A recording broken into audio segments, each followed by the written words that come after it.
Hey guys, welcome back to today's video. Today is Monday, October 17th, 2022, and today we're going to be talking about the Senate majority and which party will be maintaining or winning control of it this November election. We are 3 weeks away until the midterms that will occur on November 8th. Voter registration deadlines are coming up. Requesting a vote by mail ballot is also coming up. If you are in a state that has deadlines very far away from the election, some of them have already closed, I would encourage you to check on your website. I had to request mine from the state of Maryland just about a few weeks ago, just because I was worried that it might not come in time. But it's super important that you get out to vote. Definitely try to vote in person if you can, or vote by mail, vote by any means necessary. All of it secure and safe. So just go about it the way that you must. But together, I think that, we are going to be seeing extraordinarily high turnout these midterm elections, and it's quite exciting, to say the least. Now, looking at it from a perspective beyond just simply voter turnout, I'm looking at it from the lens of both sides of the aisle winning their respective seats and losing some at the same time. Our Senate map really hasn't changed over the past couple of months. We've seen it pretty much fluctuate between Democrats and Republicans, but more recently, Democrats have ultimately had the upper hand when it came down to Senate control. And honestly, that made a bit of sense. The reason why it made sense is because Democrats currently have the majority, and it doesn't look as if the Republican Party has made that many advancements over Democrats in a number of these close and competitive states. As I look across our map here, the Democrats are at a base level 45 among states that are considered to be safe and or not up for re-election and Democratic controlled, and Republicans are at 44. To start off, at 45 is a good look for the Democratic Party. Back in 2014, Democrats ended up winning only just 46 seats by the time those midterm elections were over. So Democrats already are starting off from a better position than where they might have been back 8 years ago. In the last time there was a red wave midterm, that is at least expected to be, or was expected to be, comparable to 2022. Now, amongst these 11 remaining states, as we know in any of my predictions, they are not states that are, there are states here that are not actually that competitive. They are states that are likely in terms of margin, but realistically, we know how they're going to go.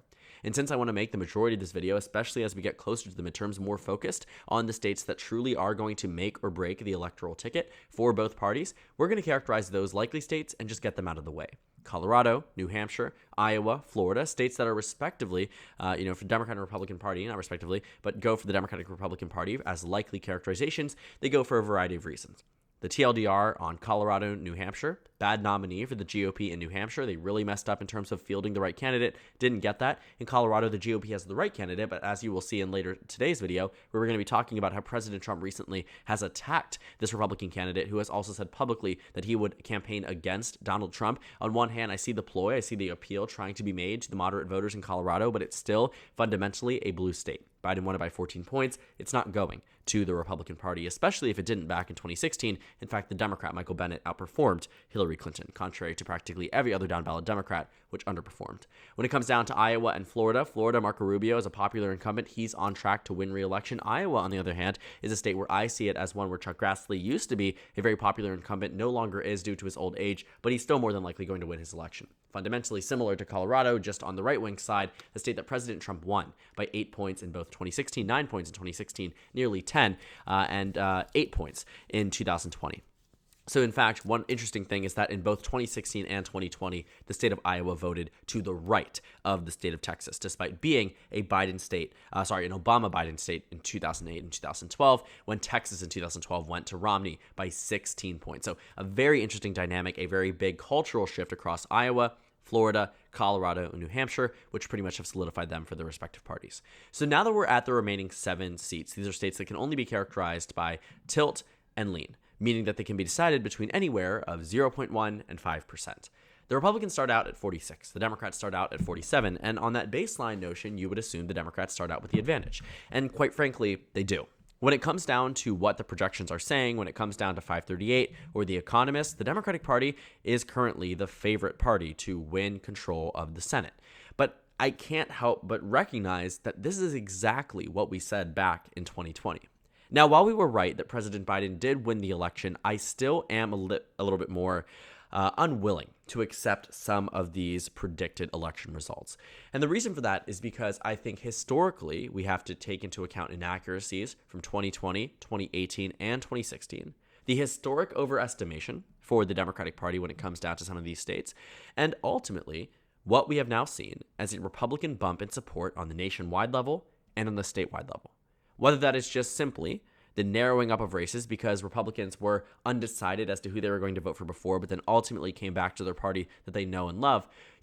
That's exactly what I think is more so happening across these states. For instance, one that I think I can point out when it comes down to at least polling data, let's take a look at the Light model in the state of Pennsylvania in specific. The Light model gives John Fetterman an 84% chance of victory, but that actually is decreased from where it was before. Based off of the polling only model, Democrats at one point had a 94% chance in the Senate race in the state of Pennsylvania, and that made sense. But amongst recent data that has been seen across the state, it went from being Fetterman plus 10 to Fetterman plus 4, 6, 2, 2. And the reason why that is because we are talking about a state that is ultimately competitive.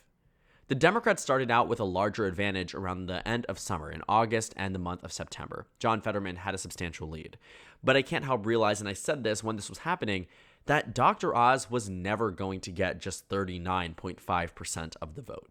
He's a Republican in a swing state that Biden only won by a point when the national environment is against the Democrats and there's a Republican incumbent that is currently holding the Senate seat.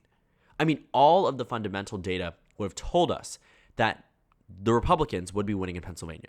And the fact that John Fetterman was leading, much less an 11-point lead, was substantial.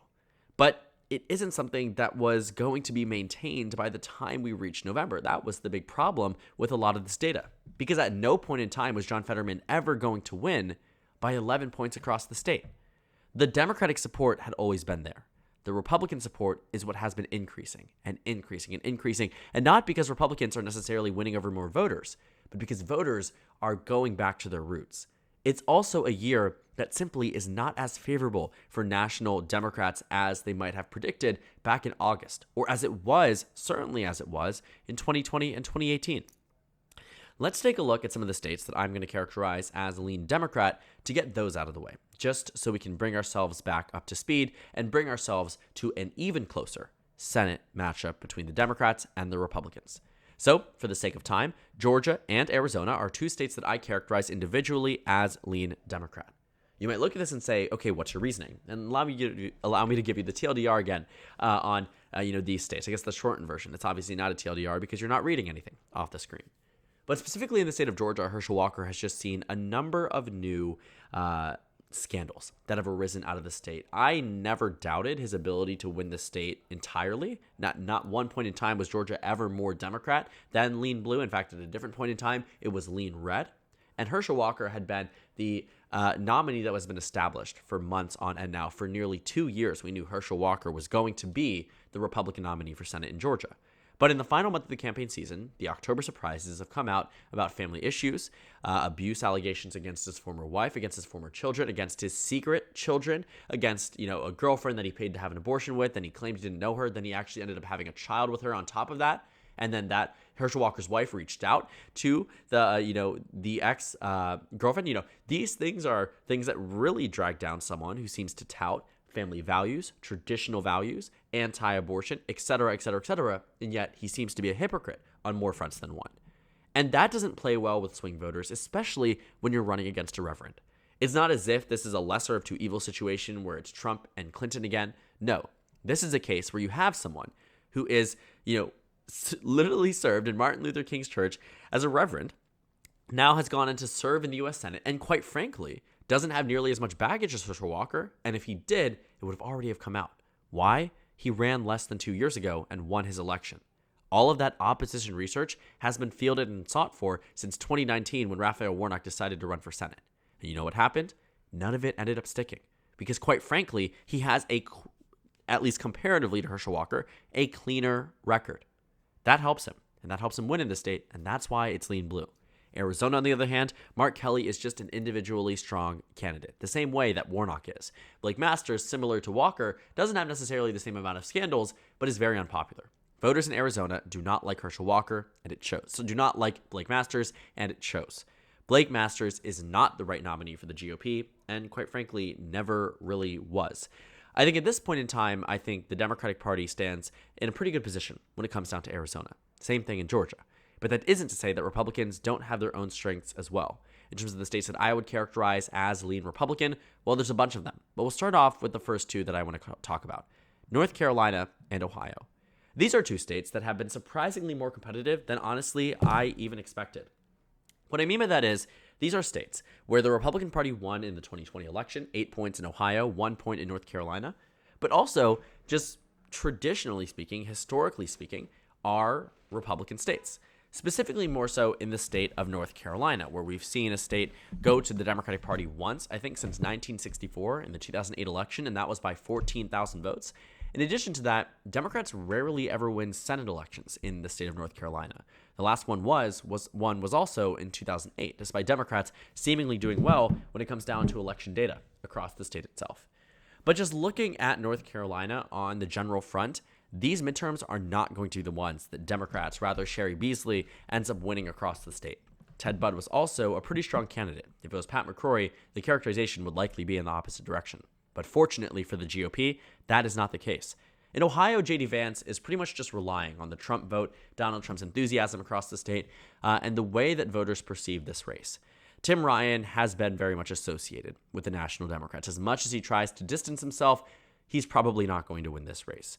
J.D. Vance starts out as the immediate favorite, even though data seems to indicate that it is more competitive than I think that it actually will be. We also saw that happen back in 2020. We've seen that happen in previous elections, and we'd be naive to not assume that a similar thing was happening this time around. Ohio, North Carolina, states that I feel like the polling data is underestimating Republican support, are lean Republican at a minimum. I don't think it gets narrower than that, and I don't think it gets further than that, honestly, but I wouldn't be surprised if it was. So that brings us down to 3 toss-up states: Nevada, Wisconsin, and Pennsylvania. Just so happens to be extremely important states from the last election. 2020 is what I'm referencing. And right now, the political betting market odds have pretty much indicated that Wisconsin's going red, Pennsylvania's going blue, Nevada is going red as well, and that would bring us to a 50-50 Senate. And I can't say that I entirely disagree, but what I do think is that the margins here are important. I think Ron Johnson, though improving off of where he was just a few weeks ago, is still going to win the state by just a lean margin. I don't think you see someone who is so unpopular winning by 6 to 7 points, especially if he couldn't do it in 2010 or 2016. It's probably not going to happen in 2022. But we'll wait and see. We'll look for more data out of the state that might indicate in a week from now that Wisconsin is a likely red state, and I wouldn't really be that surprised. But for Nevada and Pennsylvania, I think these will be amongst some of the closer states that we can characterize this election cycle. But specifically, I think the closest state of this cycle will be the state of Pennsylvania.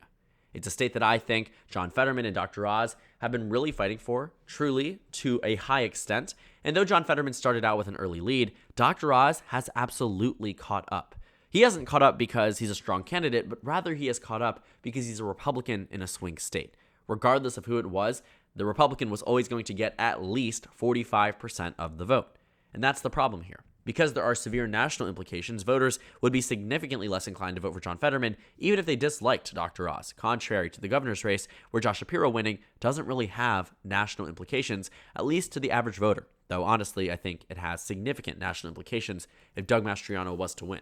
But that's a bit off topic here. John Fetterman winning this race means that this race goes from red to blue. It means Pennsylvania will have 2 Democrats in the U.S. Senate. A purple state, a Trump state from 2016, a Biden state from 2020, will have 2 Democrats in the U.S. Senate. That's a hard pill for some of these people to swallow when it comes down to voting on Election Day. And they'll have to make a decision. As much as Dr. Oz is a poor candidate, and I do think that he is, I think if this was a Republican like Dave McCormick, the race would be likely Republican. But since that isn't the case, Dr. Oz, right now, I would say, is coming very close to victory. Do I think he wins? The answer is no. The answer is I think John Fetterman wins, but by a very narrow amount. This is the narrowest Pennsylvania has been during the entirety of my predictions for quite some time. Looking at the past couple of months, Pennsylvania was tilt blue in April of 2021. Though it's an improvement from where it was back in November, I had it as a state that was lean Republican. But right now, the Democrats are in the advantage, but not to the extent that they were a few weeks ago, a few months ago. Honestly, looking at it, Pennsylvania is likely going to be the closest state. The final state we have to characterize is the state of Nevada. Are Democrats going to have any pickups? The answer is probably not. I think Adam Laxalt wins this state by a lean margin. Previously, I had it as a tilt margin for the GOP, but lean is where I'm comfortable characterizing it right now.